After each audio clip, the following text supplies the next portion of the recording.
Nah, teman-teman sekalian, di sini saya akan membahas tentang dinamika politik pada masa demokrasi terpimpin. Jadi, apa itu demokrasi terpimpin?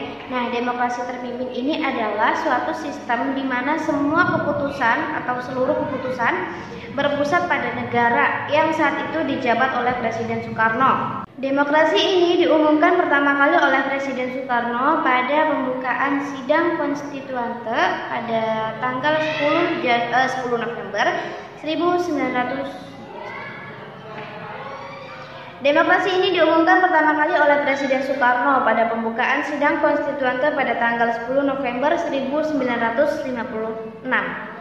Nah, mengapa Indonesia perlu mengganti dari sistem liberal menuju ke demokrasi terpimpin? Karena pada masa liberal, Indonesia ini berada pada kondisi yang sulit, di mana banyak mengalami perselisihan politik hingga gerakan separatis pada daerah-daerah.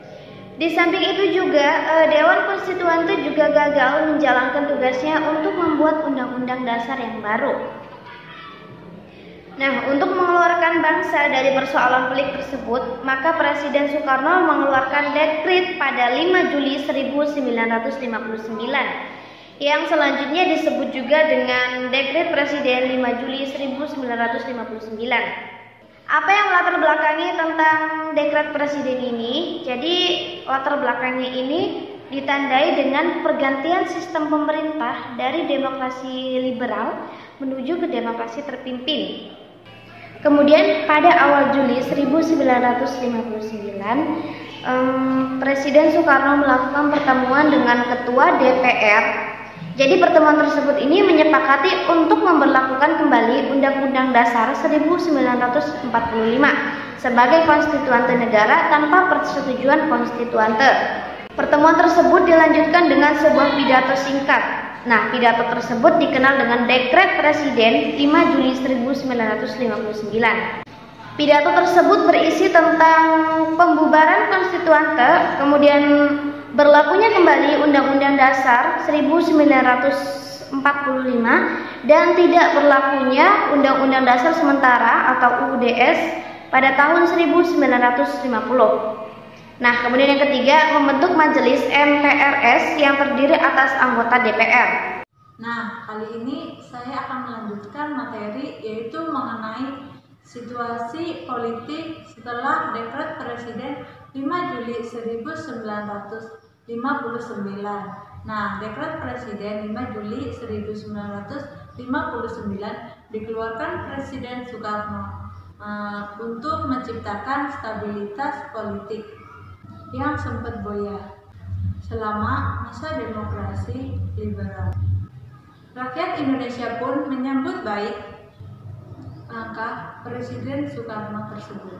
Pembacaan Dekret Presiden diikuti dengan pembubaran Kabinet Juanda pada 9 Juli 1959.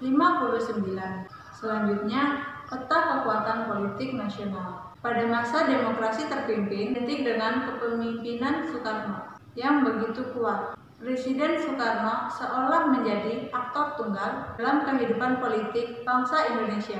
Kondisi tersebut didorong kesadaran Presiden Soekarno bahwa revolusi 17 Agustus 1945 yang ia pimpin telah gagal. Selanjutnya, peta kekuatan politik pada masa demokrasi terpimpin. Ketika Presiden Soekarno sedang berpidato dalam upacara peringatan Hari Ulang Tahun Kemerdekaan Republik Indonesia pada 17 Agustus 1959.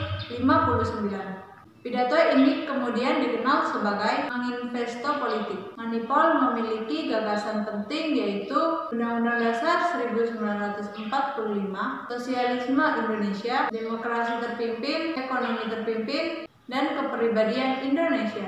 Adapun syarat-syarat penyederhanaan dengan cara menerapkan isi kepartaian yang isinya sebagai berikut. Yang pertama, menerima dan membela Konstitusi 1945 dan Pancasila.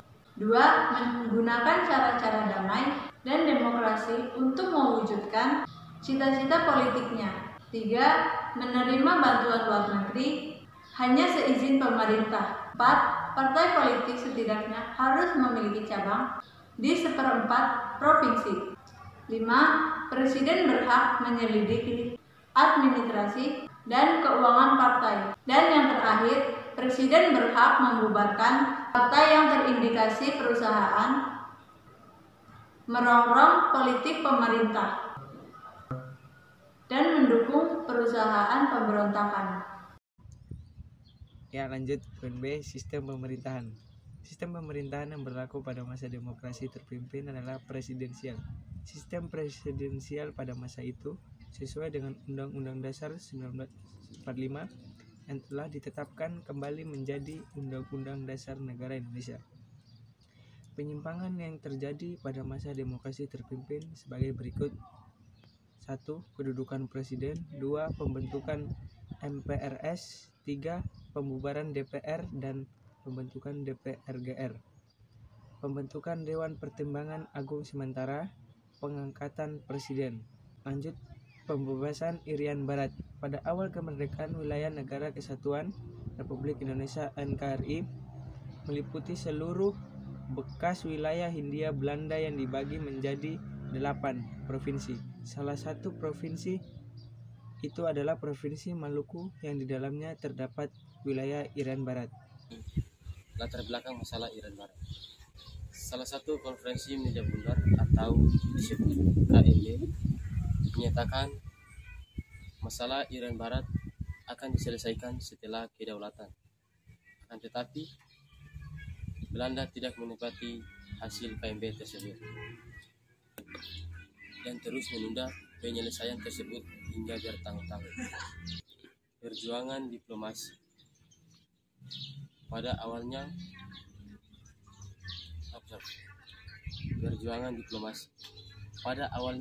pemerintah Indonesia ingin menyelesaikan masalah Irian Barat secara bilateral. Akan tetapi upaya ini menemui kegagalan.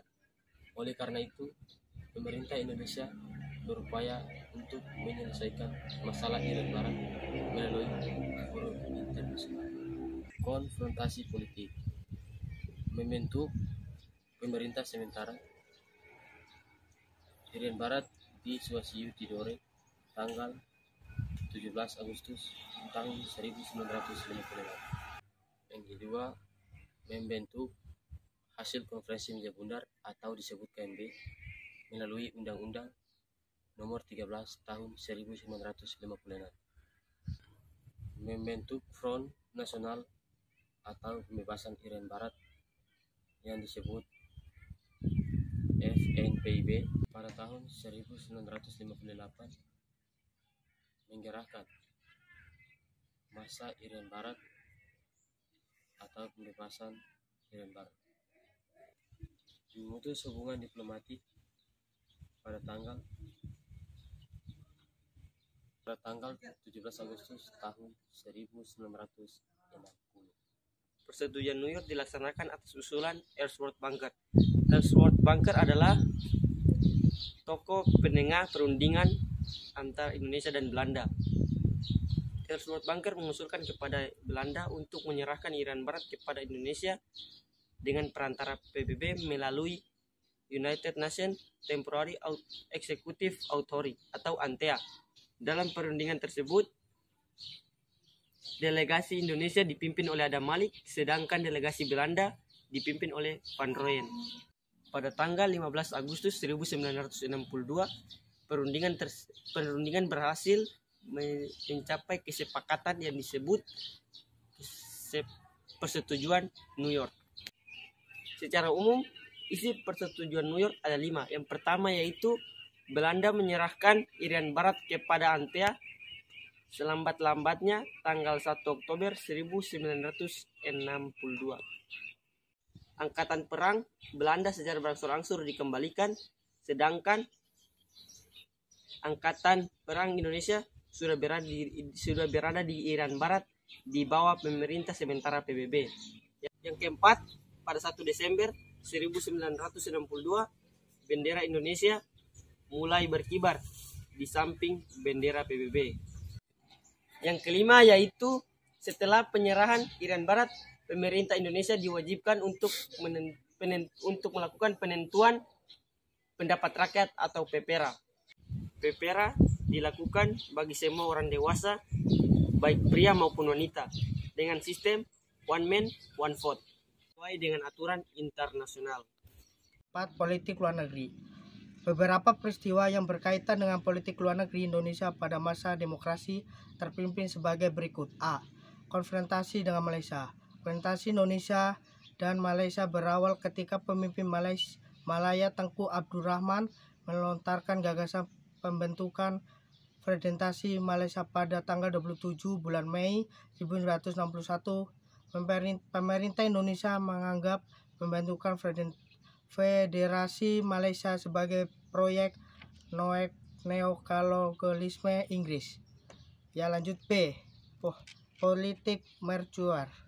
Politik mercusuar merupakan politik untuk mencari kemegahan atau keindahan dalam pergaulan antara bangsa di dunia. Politik mercusuar dijalankan Presiden Soekarno karena menganggap Indonesia sebagai mercusuar yang mampu menerangi jalan negara-negara NEVO.